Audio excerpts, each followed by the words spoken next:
Oke. Berikutnya strategi pemberantasan korupsi yang diterapkan ya itu ada 6 hal ini ya. Yang pertama upaya pencegahan ya, kemudian yang kedua upaya penegakan hukum, kemudian upaya memperbaiki peraturan perundang-undangan yang ada, kemudian yang keempat kerjasama internasional dalam penyelamatan aset dan hasil dari tindak pidana korupsi ya.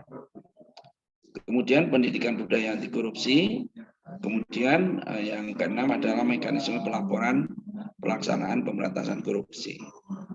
Ini adalah upaya-upaya yang dilakukan ya atau strategi yang dilakukan di dalam pemerintahan kita dalam pemberantasan korupsi. Kemudian kalau KPK itu berbeda lagi ya. Kalau KPK itu melaksanakan hanya 3 saja ya. Tetapi sebetulnya walaupun KPK itu pemberantasan korupsi strateginya ada 3, mencakup yang 6 tadi. Ya. Cuma di sini lebih disederhanakan, gitu ya. Yang pertama adalah strategi represif atau strategi penindakan. Tentunya di sini adalah strategi bagi mereka yang sudah melakukan korupsi, yaitu penumpasan bagi para koruptor. Kemudian yang kedua, strategi perbaikan sistem. Jadi sistem-sistem di satu lembaga yang di situ ada peluang-peluang yang bisa menyebabkan orang untuk berbuat korupsi itu diperbaiki ya. Diperbaiki, ditata ulang, dilakukan supervisi dan seterusnya. Sehingga kesempatan orang tersebut untuk melakukan tindakan korupsi itu menjadi terbatas. Ya. Kemudian yang ketiga adalah strategi edukasi. Ya. Edukasi dan kampanye kepada seluruh lapisan masyarakat, ya, termasuk kepada anak-anak sekolah, kepada mahasiswa, kepada masyarakat umum, kepada lembaga, semua di sini. Nah, ini adalah upaya yang dilakukan oleh KPK di dalam upaya pemberantasan korupsi.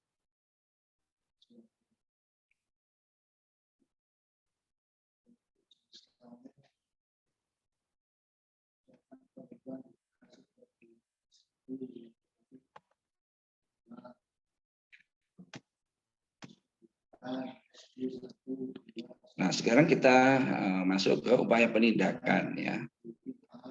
Apa itu upaya penindakan?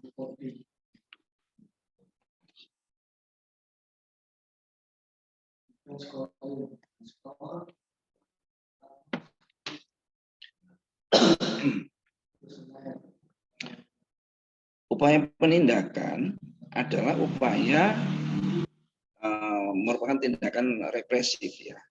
Di sini dilakukan kepada orang-orang yang sudah melakukan korupsi atau kepada koruptor di sini ya.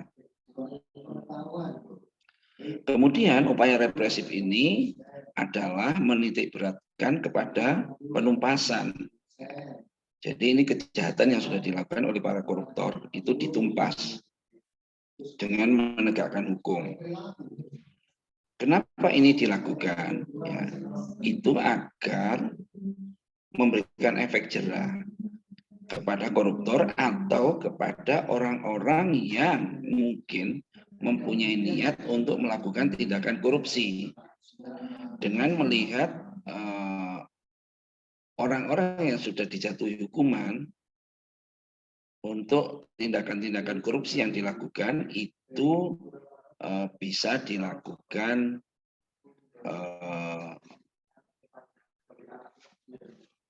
penindakan ya, sehingga orang-orang yang akan melakukan tindakan korupsi ini akan takut gitu ya dengan hukuman-hukuman yang sudah diberikan.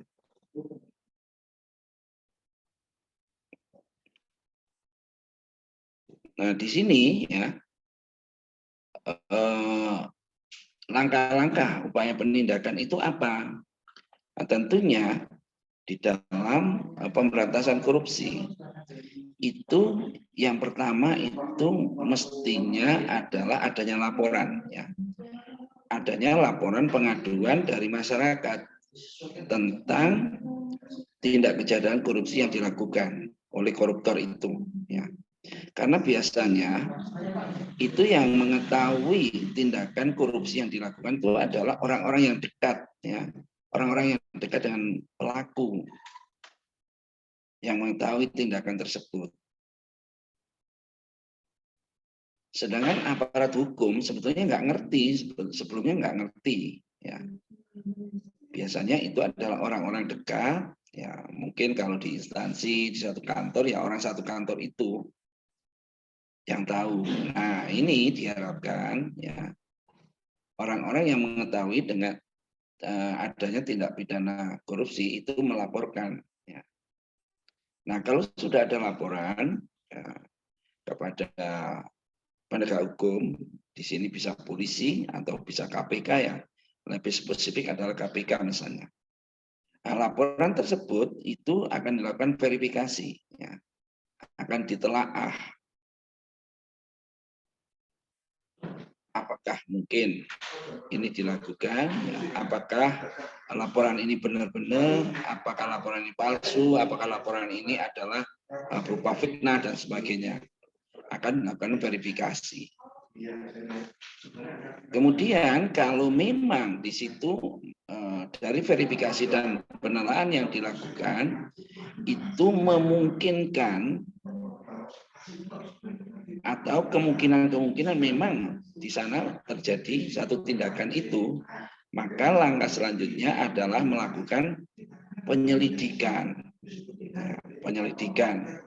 Nah, kalau langkah penyelidikan di sini belum ada tersangka, ya, belum ada tersangkanya, masih melakukan penyelidikan, mencari bukti-bukti, memanggil saksi-saksi, gitu ya, sampai ditemukan bukti permulaan yang cukup.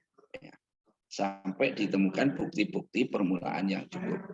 Biasanya bukti permulaan itu diambil dua bukti permulaan yang cukup. Nah, di sini penyelidikan ini paling lambat 7 hari, ya, 7 hari kerja dari laporan ke KPK. Jadi verifikasi dan penelaahan itu dilakukan selama 7 hari. Setelah 7 hari, kalau itu mungkin, ya, mungkin ada tindakan tersebut, langkah selanjutnya adalah dilakukan penyelidikan tadi itu. Ya. Nah, kemudian sampai penyelidikan dilakukan sampai menemukan dua barang bukti yang cukup atau dua alat bukti permulaan yang cukup, baru menentukan tersangka. Ya, baru menentukan siapa tersangkanya. Jadi penyelidikan itu dilakukan untuk mencari tersangka, karena penyelidikan belum ada tersangkanya. Kalau sudah ada mengarah kepada seseorang yang mungkin di situ melakukan tindakan kejahatan ini, langkah selanjutnya adalah melakukan penyidikan. Nah, kalau penyidikan di sini tersangkanya sudah ada, ya. Nah, pada saat penyidikan ini tersangka itu wajib memberikan keterangan kepada penyidik. Nah, keterangan itu ya namanya keterangan, ya, terserah tersangkanya mau memberikan keterangan apa, dan tergantung juga dari penyidiknya dia meminta keterangan apa, gitu ya. Nah, kalau sudah penyidikan dilakukan, nah di sini tentunya alat-alat bukti itu sudah dikumpulkan, kemudian saksi-saksi juga sudah dimintai keterangan, ya. Kemudian langkah selanjutnya adalah penuntutan. Nah, penuntutan itu biasanya Kalau tadi sudah dilakukan pemeriksaan ya atau penyidikan tadi oleh para penyidik, kemudian di situ membuatlah berita acara pemeriksaan ya. Berita acara pemeriksaan, kemudian selanjutnya kalau ini sudah alat bukti sudah cukup, kemudian tersangkanya juga sudah ada, saksi-saksi sudah ada, berita acara sudah lengkap semuanya, baru diserahkan ke penuntut umum. Ya. Diserahkan kepada penuntut umum, kemudian penuntut umum itu memberikan atau melimpahkan kepada pengadilan. Karena ini adalah tindak pidana korupsi, maka pengadilannya adalah pengadilan tindak pidana korupsi. Ya. Nah, di situ pada saat penyerahan ya dari penyidik ke penuntut umum, kemudian di situ diserahkan berkas-berkas perkara tadi bersama dengan surat dakwaan. Ya. Nah, setelah itu baru dilakukan persidangan, ya. Persidangan di pengadilan. Nah, pada saat persidangan di pengadilan itu dihadiri oleh tersangka, kemudian saksi-saksi dihadirkan, barang bukti juga diberikan. Ya. Kemudian saksi-saksi diperiksalah oleh hakim yang memberikan keterangan-keterangan di sana. Nah, kemudian setelah itu, setelah sidang, kemudian dilakukan putusan pengadilan oleh hakim. Ya. Dilakukan putusan pengadilan oleh hakim, kemudian setelah dilakukan putusan pengadilan oleh hakim, apakah langsung dieksekusi? Tidak, ya, tidak langsung dieksekusi. Misalnya dia harus menjalani hukuman sekian tahun, kemudian harus bayar denda sekian, harus mengganti atau mengembalikan uang yang dikorupsi sekian, gitu. Itu masih diberi kesempatan kepada tersangka apakah menerima putusan tersebut atau tidak. Ya.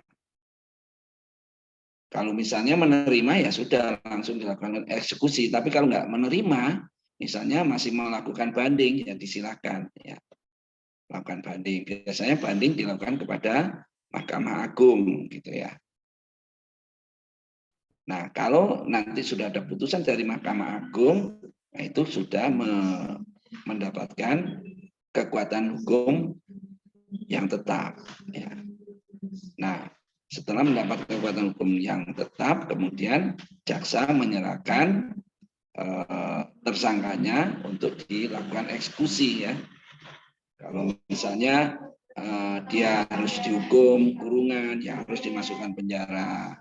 Dia harus membayar denda, dia harus mengembalikan uang hasil korupsi dan seterusnya ya, sesuai dengan putusan pengadilan yang ada.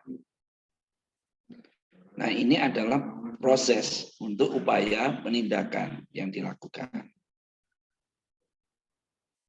Oke, sampai sini mungkin ada pertanyaan yang terkait dengan upaya penindakan.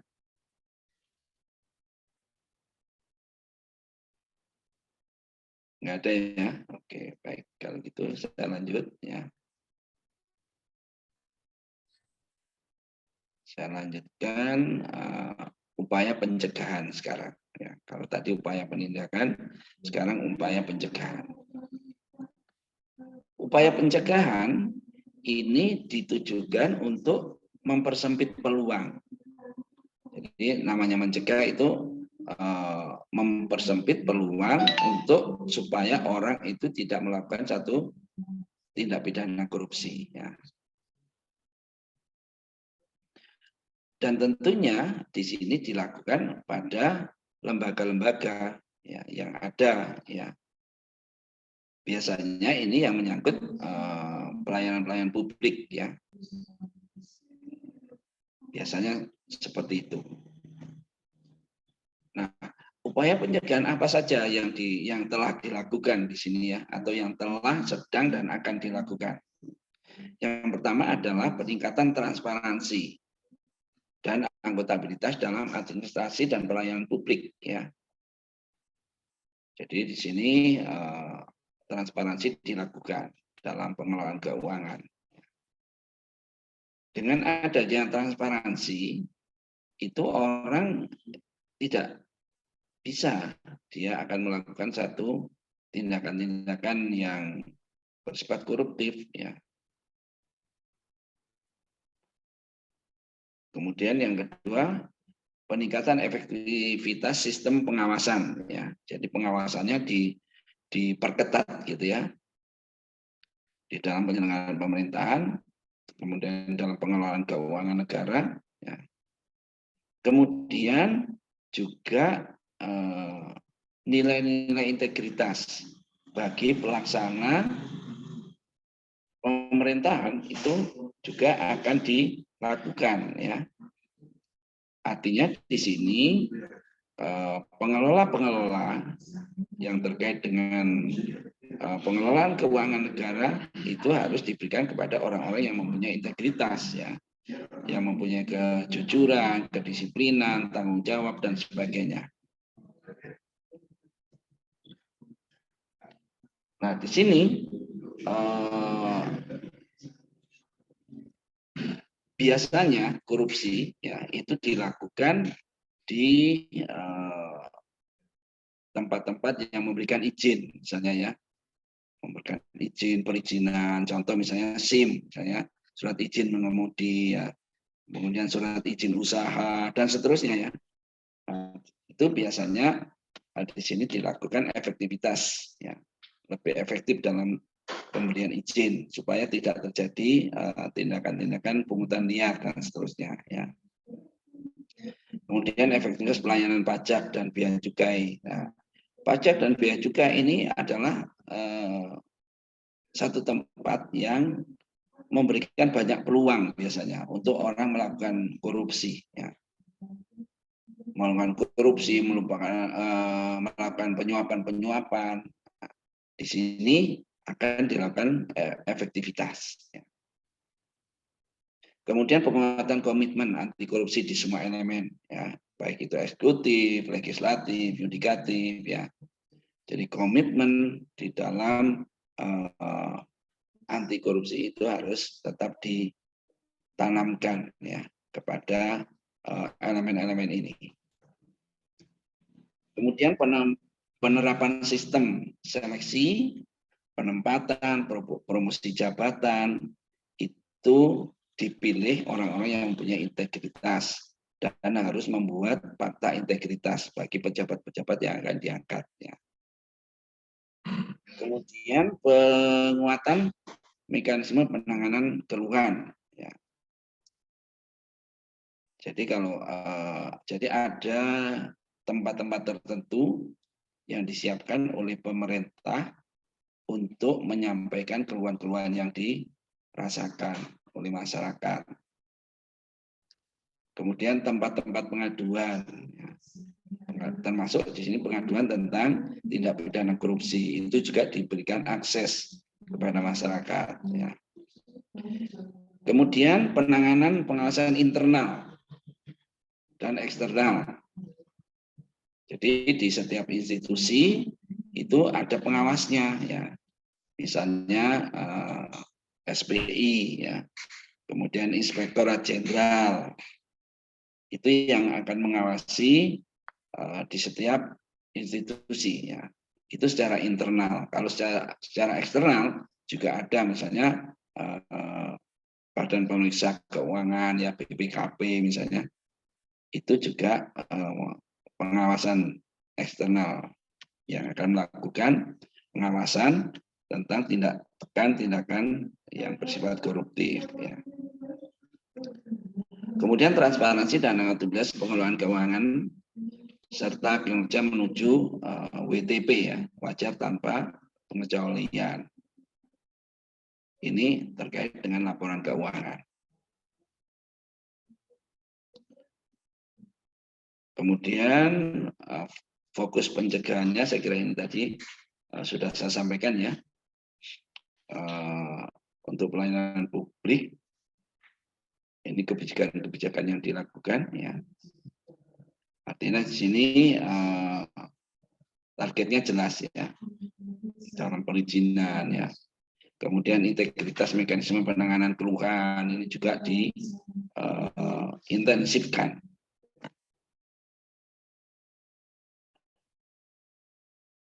Kemudian membuka akses antar lembaga untuk menindaklanjuti pengaduan yang disampaikan masyarakat, ya.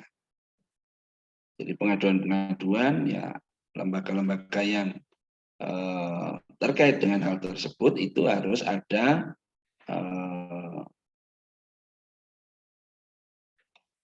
sinkronisasi, gitu ya, ada sinkronisasi.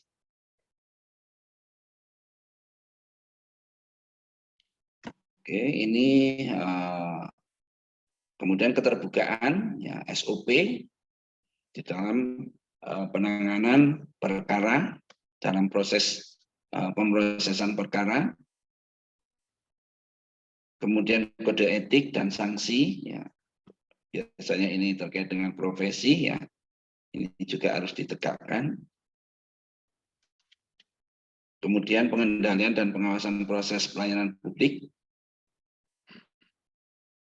Kemudian pengendalian internal pemerintah atau SPIP, ya. Ini termasuk pengawasan internal ini SPIP ini. Kemudian implementasi undang-undang pelayanan publik. Nah, saya kira undang-undang ini diimplementasikan sedemikian rupa untuk dapat mencegah tindakan-tindakan korupsi, ya. Kemudian pembenahan sistem, ya, melalui reformasi birokrasi, ya, yang difokuskan pada lembaga-lembaga penegak hukum, ya, kejaksaan, ya, pengadilan, itu kemudian kepolisian. Kemudian sertifikasi hakim tindak pidana korupsi, ya, berdasarkan kompetensi dan integritas yang ada. Karena ini rawan, ya, rawan kalau penegak hukum itu dia tidak komitmen terhadap pemberantasan korupsi, ini sangat-sangat rawan sekali untuk berkembangnya korupsi di masyarakat, ya. Tapi memang program-program yang sudah dilakukan seperti ini itu tidak berjalan dengan baik, ya, saat ini, ya. Mungkin beberapa bulan yang lalu itu ada beberapa pelepasan beberapa koruptor, ya, yang sebetulnya dia masih belum waktunya, tetapi karena mendapatkan diskon-diskon hukuman sehingga mereka bisa bebas, walaupun di situ dikatakan bebasnya bebas secara bersyarat, ya. Walaupun dikatakan bersyarat, ya sama aja sebenarnya. Bebas itu kata halusnya saja sebenarnya. Ada kata dengan persyaratan-persyaratan itu, ya. Kemudian pengembangan sistem dan pengelolaan pengaduan internal. Jadi di dalam kita melakukan pengaduan yang terkait dengan tindak pidana korupsi itu ada sistem yang dikembangkan di sana, ya. Kemudian pemantapan administrasi keuangan negara, termasuk penghapusan dana off budget, ya, dan mempublikasikan penerimaan hibah atau bantuan atau donor, baik itu di badan-badan publik maupun di partai politik, ya. Apa itu dana off budget, ya? Ini kalau dulu memang, ya, di setiap lembaga atau setiap kantor itu ada bendara-bendara khusus, gitu ya, yang menerima uang yang secara tidak resmi, gitu. Ya, sumbernya dari mana-mana sih, ya. Tapi sebetulnya itu dana yang tidak resmi. Biasanya ada pengelolanya di situ, ada bendaranya. Duit dikumpulkan pada saat-saat tertentu, misalnya pada saat akan hari raya itu duit itu dibagi, gitu ya. dibagi-bagi untuk seluruh karyawan, ya, bisa dibagi duit, bisa diberikan makanan, bisa diberikan minyak goreng, gula dan sebagainya seperti itu, ya. Sebetulnya itu adalah dana-dana yang tidak resmi, ya, katakan itu dana hasil korupsi lah. Nah, itu saat ini itu tidak diizinkan ada bendahara yang seperti itu, ya. Ya, kadang-kadang kita juga berpikir, ya, pada saat bulan puasa itu kita katanya membersihkan diri supaya suci, gitu, ya. Pada akhir pada saat hari raya Idul Fitri, tetapi sangat naif sekali kita dapat hadiah dari kantor yang seperti ini, ya. Nah, ini harus dihapuskan, ya. Saat ini sudah hampir tidak ada, ya, yang dana-dana budget yang dikelola oleh lembaga atau oleh institusi atau oleh kantor-kantor tertentu, gitu, ya.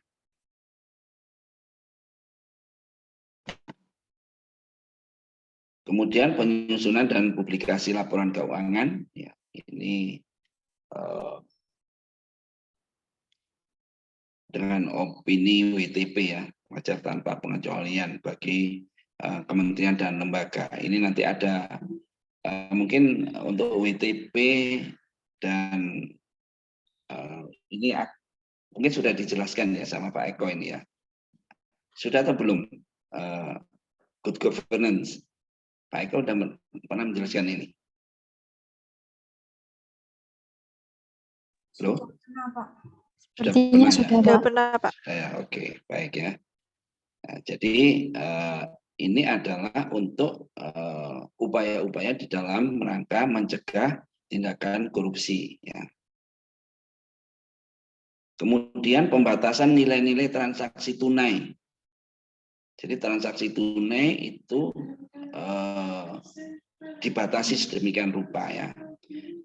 Kenapa dibatasi? Supaya transaksi keuangan itu bisa dimonitor, ya. Bisa dimonitor karena ada lembaga khusus yang memonitor tentang transaksi keuangan. Itu supaya anggaran itu bisa diikuti, ya, larinya kemana gitu, ya. Nah, ini untuk menghindari terjadinya korupsi yang seperti itu. Makanya mungkin kita sering melihat koruptor-koruptor itu di dalam memberikan atau misalnya gratifikasi, ya, gratifikasi ataupun penyuapan itu tidak pernah itu ditransfer, mesti dikasihkan duit secara tunai itu kepada para koruptor tadi itu, ya. Karena kalau itu dilakukan melalui bank itu akan bisa diikuti, ya, pergerakan uang tersebut.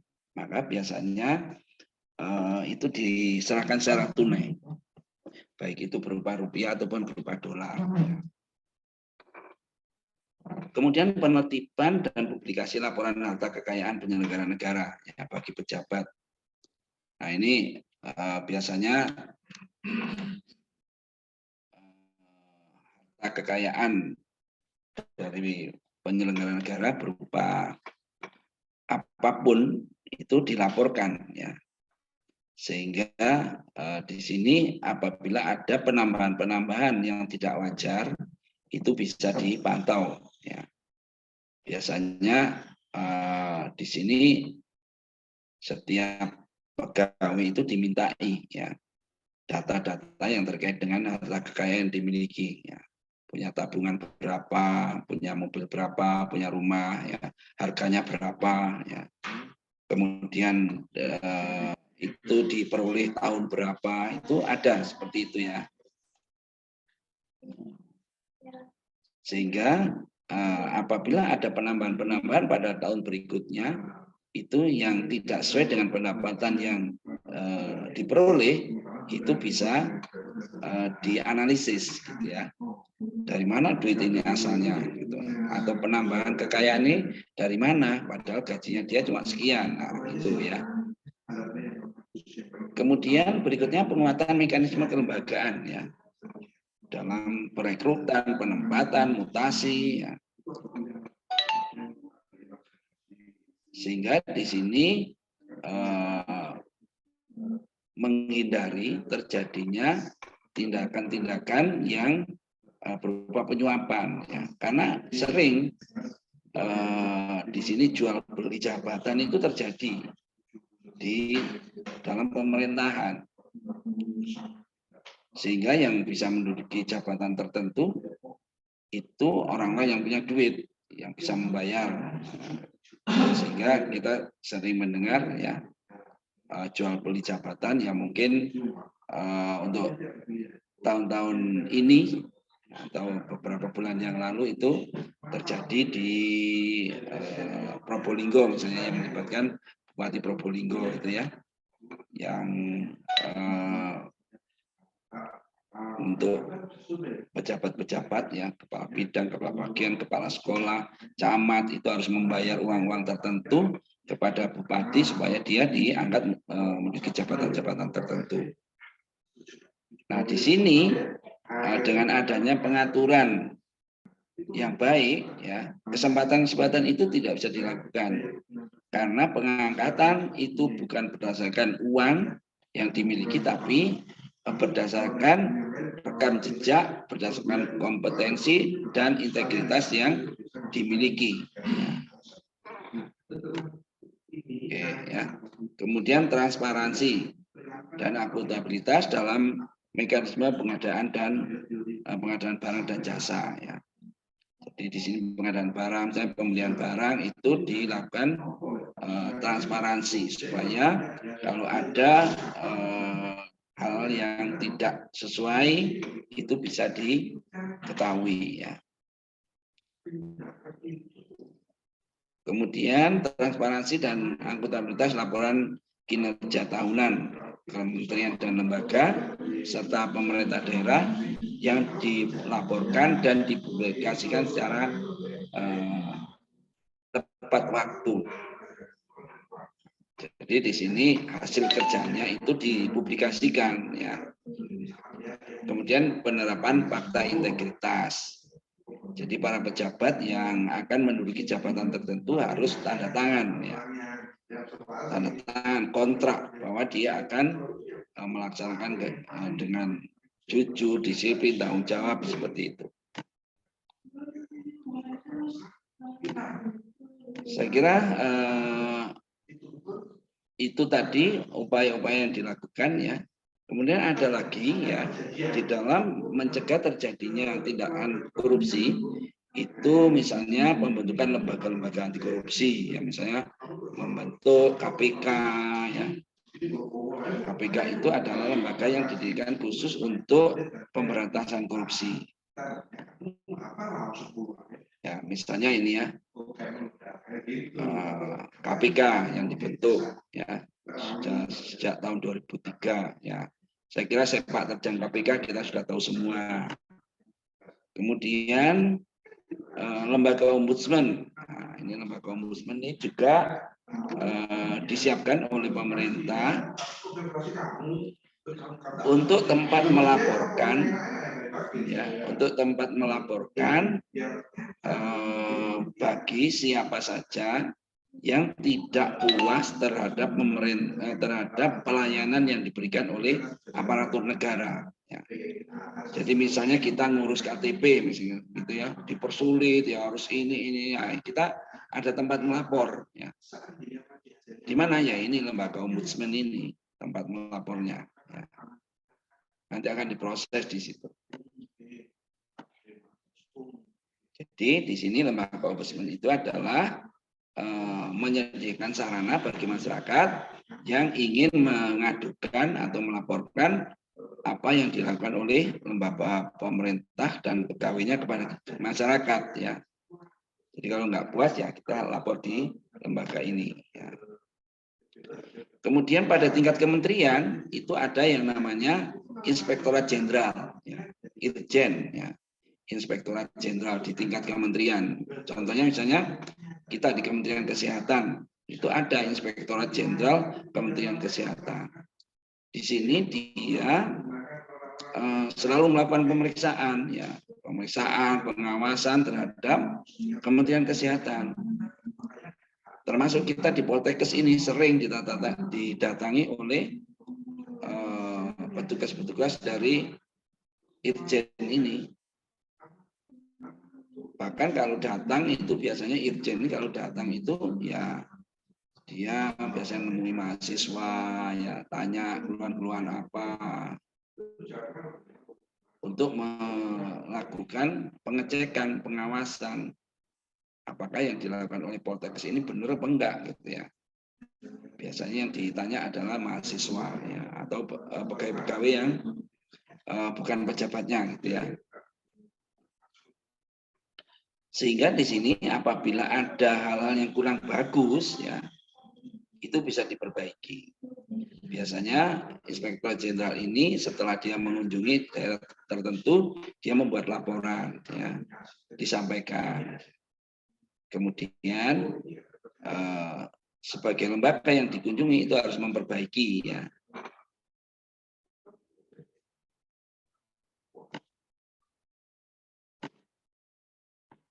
Kemudian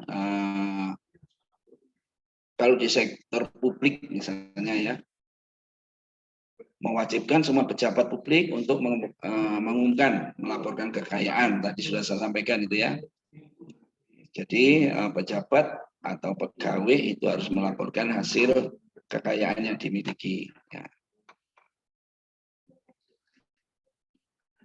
Kemudian untuk pengadaan barang, untuk pembelian barang oleh pemerintah itu dilakukan secara lelang terbuka, ya, supaya masyarakat semua tahu, tidak main sembunyi-sembunyi, ya. Kemudian masyarakat harus punya otoritas untuk mengakses, ya, memantau tentang pelelangan tersebut, ya, supaya itu lebih bisa diketahui transparansinya. Kemudian juga di dalam melakukan kontrak-kontrak atau lelang-lelang itu dilakukan secara elektronik, ya, secara elektronik terbuka, supaya di sini diharapkan tidak ada kontak langsung orang, ya. Ini dibatasi.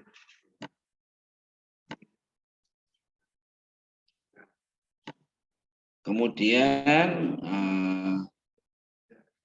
pencegahan sosial, ya, dan pemberdayaan masyarakat.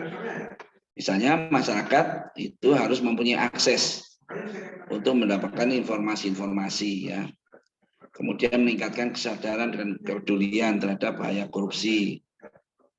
Kemudian penyediaan sarana bagi masyarakat untuk dapat dengan mudah melaporkan kejadian korupsi, ya. Jadi akses masyarakat ditingkatkan, ya. Kemudian media, ya, media itu juga harus bebas untuk melakukan pengawasan terhadap kementerian dan lembaga atau kepada pemerintah. Kemudian juga lembaga-lembaga swadaya masyarakat yang berfungsi untuk mengawasi perilaku-perilaku pejabat, ya. Jadi di sini ada lembaga-lembaga swadaya masyarakat yang bisa mengawasi. Ini banyak, ya, di tempat kita itu, ya.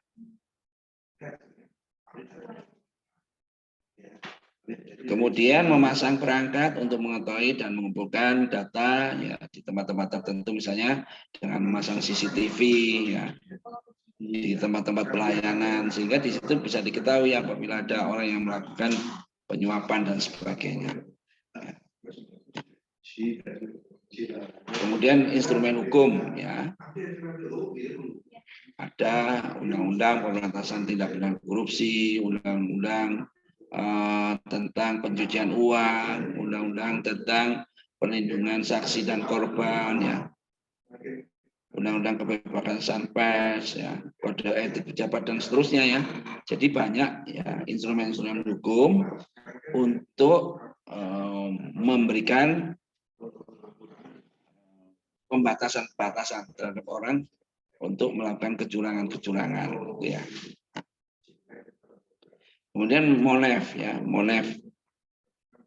MONEF itu dilakukan terhadap semua tindakan-tindakan tentang pemberantasan korupsi ya. Supaya di sini lebih transparan. Karena kadang-kadang namanya koruptor itu ya dia akan selalu mencari celah-celah bagaimana dia bisa lolos atau meloloskan diri dari hukuman. Ya. Maka di sini monitoring dan evaluasi tentang pemberantasan korupsi sampai dengan para koruptor itu masuk penjara dan di dalam penjara pun terus harus dilakukan monitoring dan evaluasi.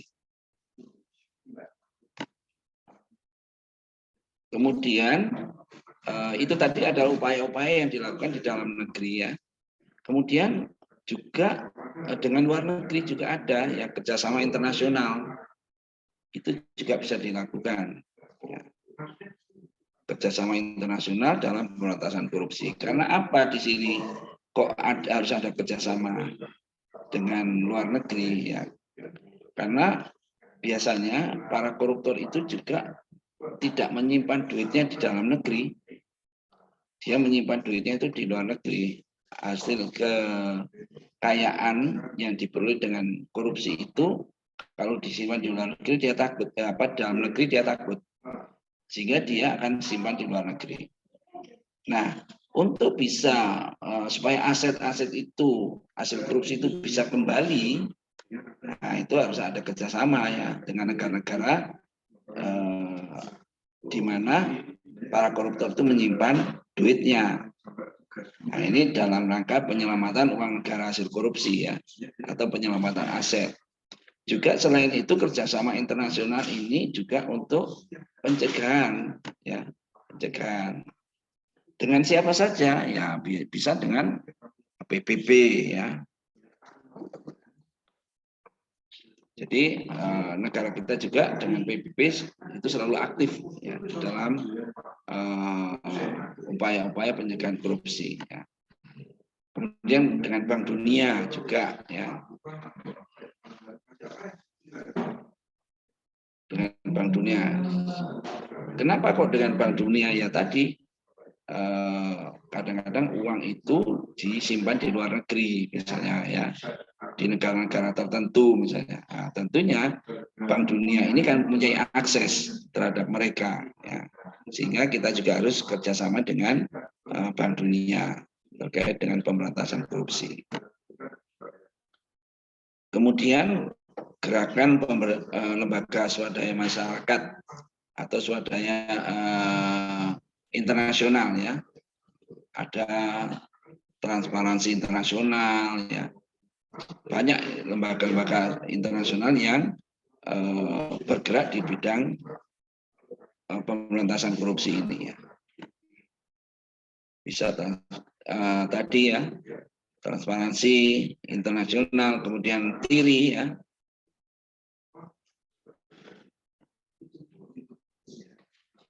UNSAC, ya. UNSAC juga merupakan salah satu instrumen internasional yang sangat penting dalam rangka mencegah dan pemberantasan korupsi. Jadi ada UNSAC, ya. Kemudian ya ini UNSAC ya. Ini upaya-upaya yang dilakukan membentuk badan anti korupsi, peningkatan transparansi ya. Ini upaya-upaya atau kegiatan-kegiatan yang dilakukan oleh UNSAC.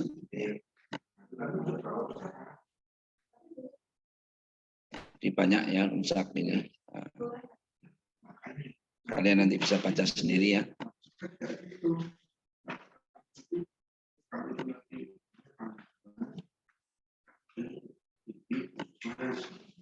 Oke.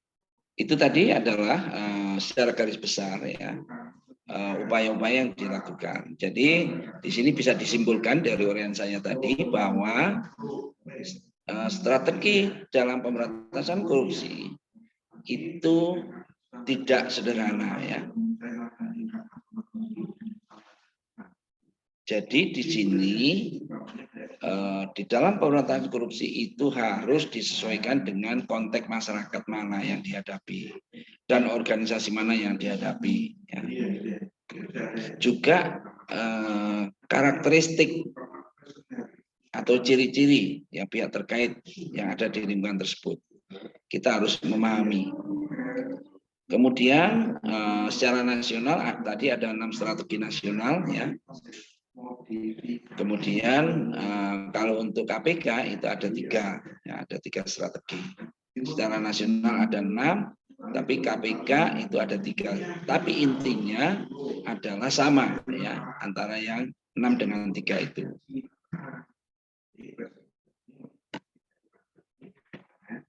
Kemudian upaya penindakan ya. Apa itu upaya penindakan? Upaya penindakan adalah upaya represif yang menitikberatkan pada penumpasan. Ya. Di sini ada 5 langkah. Yang pertama adalah laporan masyarakat ya, atau pengaduan masyarakat, melakukan penyelidikan, penyidikan, penuntutan dan pelaksanaan putusan. Kemudian itu adalah upaya penindakan, sedangkan upaya pencegahan adalah untuk mempersempit peluang terjadinya tindak pidana korupsi ya.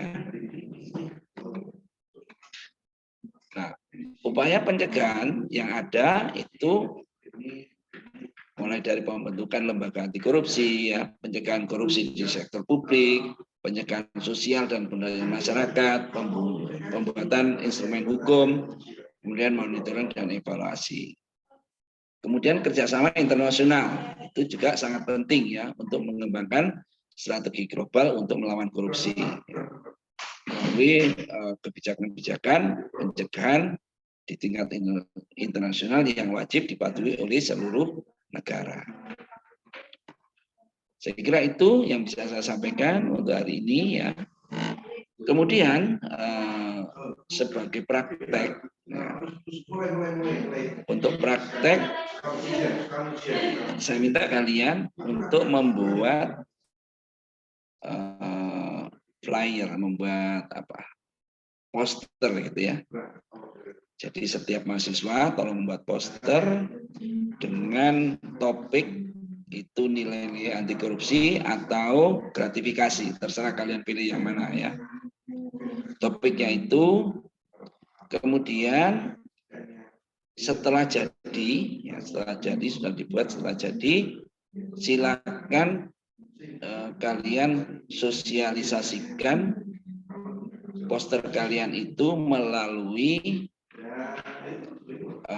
media sosial yang kalian miliki. Ya.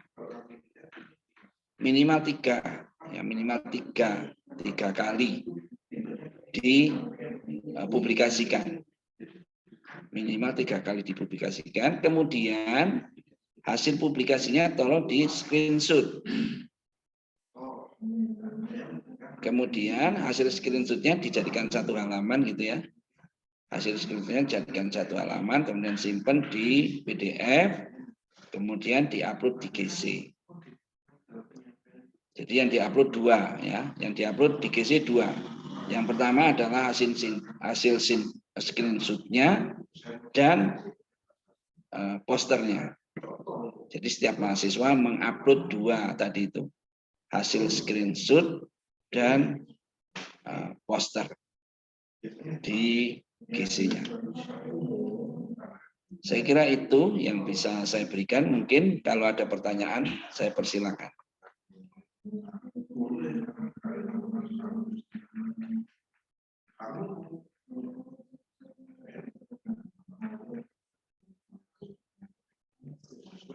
Ada pertanyaan? Bisa terkait dengan materi, bisa terkait dengan tugas. Silakan.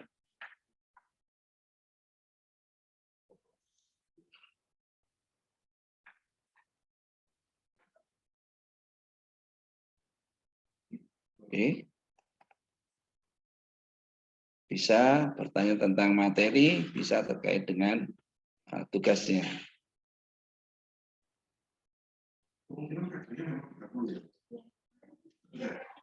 Pak, izin bertanya. Oke, silakan, Fani. Untuk mengenai tugas pembuatan posternya itu, bentuk posternya itu berupa horizontal atau vertikal ya Pak ya? Terima kasih. Oke, horizontal aja.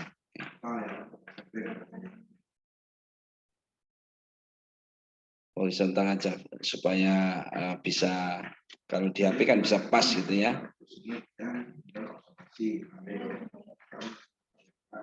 Oke, ada lagi yang lain? Baik, terima kasih Pak. Oke.